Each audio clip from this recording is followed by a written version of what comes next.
Welcome to the Homestead. Today I'm going to do my second video in the series that we began for recipes for soup. This is going to be Mexican soup, and I'm smiling and laughing to myself because to me, like, it's almost even like not even worth saying it's a recipe. It's so easy. I do this a lot when I'm short on time. So like all my other soup recipes, I'm going to start with a quart of stock. Again, I did not label it. Last video, this must have been from the same batch. So I know it's beef stock from last time.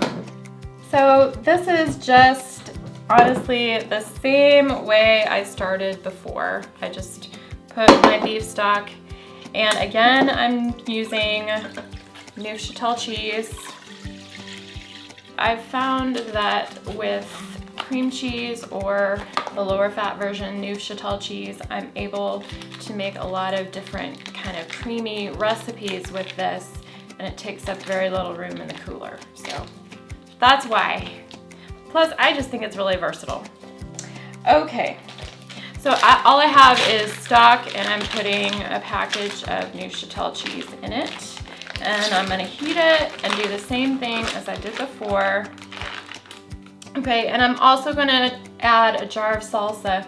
Now, normally to flavor a soup, I wanna add onions and garlic and all that kind of stuff to flavor it, but the salsa already has all of that in it, so I'm not going to do that this time. If you want your soup to be more garlicky, feel free, you know, add other things to it. This is my salsa that I made this summer from the harvest from our garden.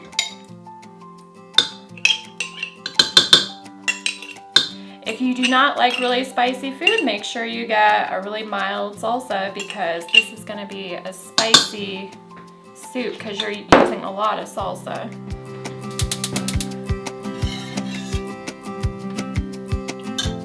Okay, at this point, all you're doing is heating up the soup to melt the cheese, and I would heat it to boiling just until the cheese is melted. It comes together really quickly because that's all you're doing. I'm gonna tell you that this really is only 3 ingredients. Now, in order to make it into a soup, like, you could eat it like this, no big deal. In order to make it into a soup, I like to add beans. You could also add corn. Zach does not like corn in his food, which, okay, you know, you can leave some comment to say how silly that is, because I would put corn in this soup, except he would not eat it. So, but for this particular soup, I am going to add a can of pinto beans and a can of black beans. I'm going to add some taco meat that I made for dinner last night that was leftover, some venison that we harvested in the fall and we ground up. And that should be it. For the boys, I will say that because Zach and I enjoy a spicier version, for the boys, I will put it over probably an extra serving, a little bit bigger serving of rice. So the rice will calm down the heat a little bit. So I'll make a pot of rice to go with this. Now, that is this version of the soup for today, but I've also used the same thing in so many different things. One of the most popular things that I've made that I've served people a lot is, this is my recipe for, I would say, a more healthy queso dip. If you're gonna do that, what I do is put my cheese in the pot, the Neuchatel cheese, with a little bit of stock, just enough to get the cheese working around and melted. And so as that happens, you can judge whether you need to add more stock to get it to be thinner. And also I would add some cheddar cheese, some shredded cheddar cheese, and then add the salsa to the right kind of consistency that you like and the spicy level you like. So really those all the same ingredients, just adding some cheddar cheese in at the end to make the queso dip. And I've had people say, what did you put in this? I mean, it's really just all the same things. It's just that you have to be careful to not add too much stock in the beginning because you don't want it to be runny.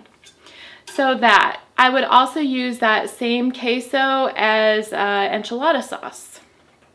So you can make your enchiladas, dip it in the sauce the same way you would normally make enchiladas. I've also used that to pour over burritos. So I'll take a flour tortilla and I'll open a can of beans, maybe put a little bit of chicken in and fill the burrito, fold the burrito, and then pour the sauce over, put it in the oven. I mean, that's super, super simple thing that people love. You could use it as a layer for a like a 7-layer dip. You could open a can of refried beans. You could put your queso dip on top. You could do some avocado, some olives, some cheese, shredded cheese. There you go.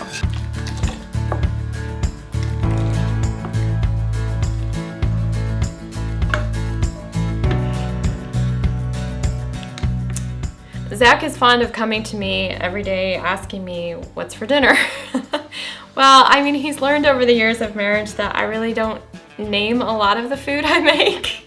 But if I had to name this soup, it would be like Mexican meat and bean soup. Something like that. This came together in 5 minutes, really. It would have been 10 probably if I'd had to cook the meat. It's really, really simple. But it is using whole ingredients. The meat, the beans, the cheese, the stock, the salsa. I made the salsa myself in the summer, but you know, you could use salsa from the store and it would still be a pretty healthy meal compared to some other very fast convenience food. I really think that dinner doesn't have to be complicated. At the end of the day, food is just food, and I really want my family to enjoy what I put on the table for dinner, but I don't want it to take a lot of my time because I have so many other things that I'm doing and want to do with my time. So this is just a very simple method recipe that I make frequently for different things that saves me a lot of time in preparation in the kitchen. So I hope you enjoyed this video, and if you'd like to, please comment below. We'll see you next time on the Homestead.